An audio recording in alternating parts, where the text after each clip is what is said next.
The wind howled across the desolate plains like a wounded beast, carrying with it the dust and ghosts of 1,000 untold stories. The night was black, except for the pale flicker of lightning that lit the horizon every few minutes. Somewhere in that darkness, a lone rider pushed through the storm. His name was Cole Thatcher, a cowboy whose silence was heavier than his Colt revolver.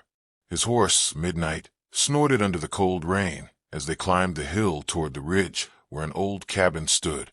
Smoke curled weakly from its chimney, like a whisper begging not to be forgotten.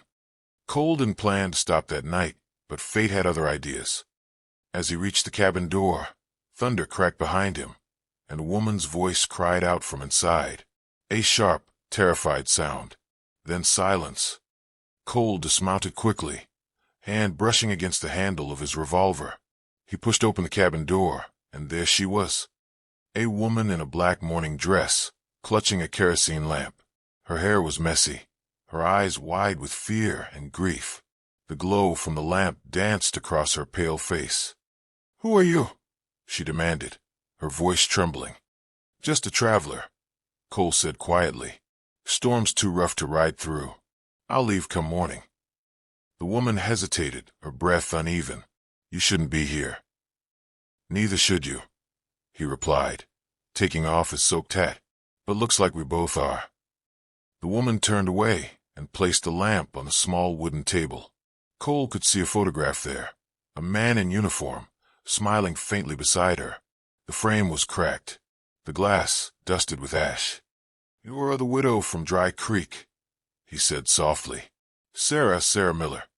Her eyes met his, sharp, defensive. "You know me." "Everyone knows the widow who lost her husband in the canyon ambush," Cole said. "He was a lawman, wasn't he?" She nodded, then sank slowly into the chair by the fire. "He was the sheriff, and the man who betrayed him still walks free." Cole didn't answer.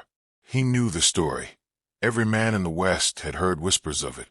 The sheriff ambushed by his own partner for a chest of gold dust.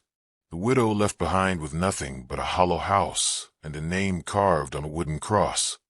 The fire crackled between them as the storm raged outside. "You're not here by chance, are you?" she finally asked. Cole's eyes flicked toward the window, where rain hit the glass like thrown stones. "I'm looking for someone," he admitted. "Who?" "Same man who betrayed your husband," he said. Her breath caught. "You know who he is." Cole nodded slowly. "Name's Jeb Carson. Used to ride with me once, before he turned outlaw.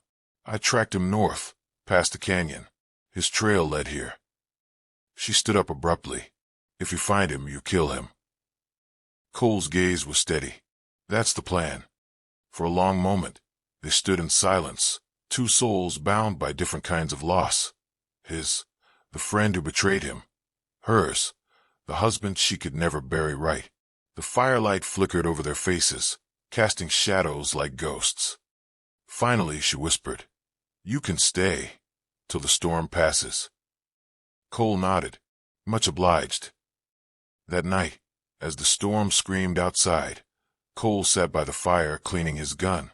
The widow poured a cup of coffee and watched him from across the table. She hadn't spoken in an hour. When she finally did, her voice was barely a whisper.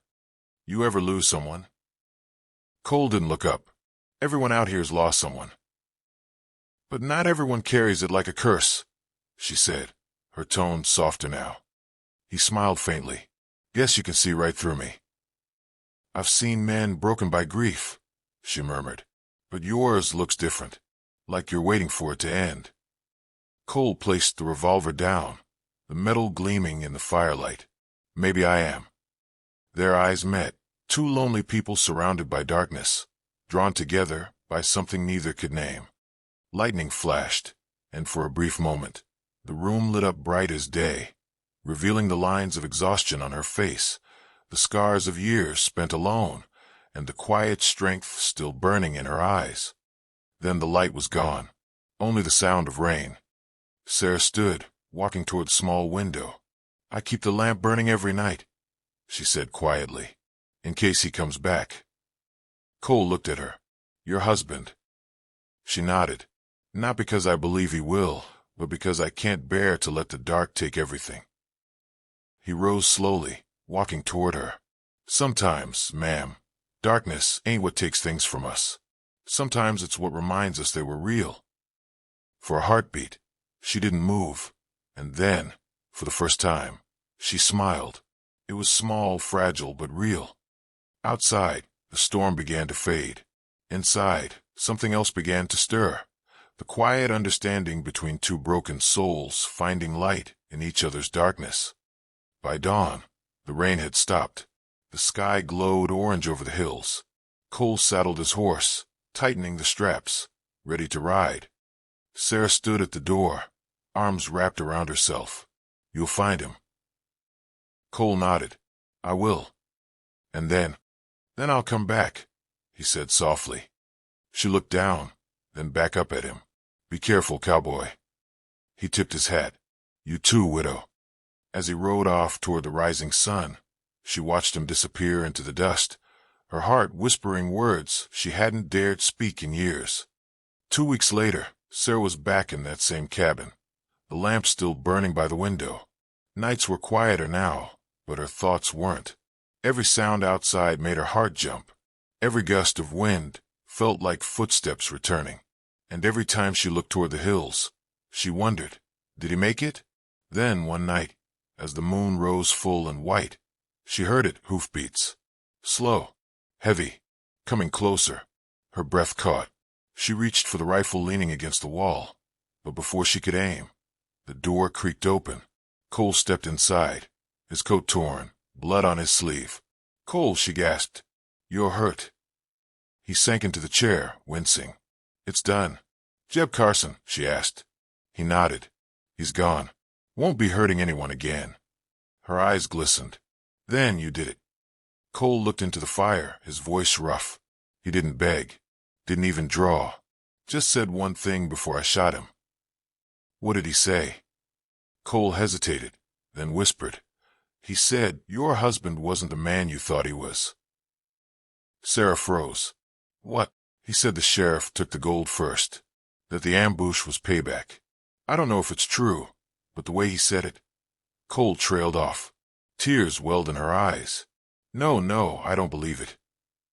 Cole looked up. "Sometimes the truth's just another bullet, ma'am. Hurts the same, kills the same." She turned away, gripping the table for balance. "I waited all these years for justice, and now I don't even know who was right." Cole rose, slowly approaching her. "You were right to hold on. That's what keeps us alive, not the truth, not revenge, just holding on." She turned to face him. "And what keeps you alive, Cole Thatcher?" He gave a tired smile. "Maybe this." He reached out, gently brushing a tear from her cheek. For a long moment, neither of them spoke.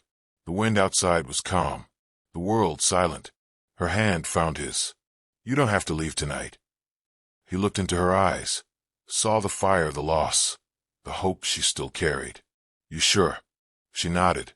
"For once, I don't want the dark to win." He removed his hat, laying it on the table beside the broken photograph. Together, they stood by the fire, the glow painting their faces gold. Two strangers, bound by pain, choosing, finally, to let go. Outside, the west slept beneath the stars, indifferent to love, to death, to all the small stories written between storms. But inside that cabin, a widow found peace. And a cowboy, for the first time in years, stopped running.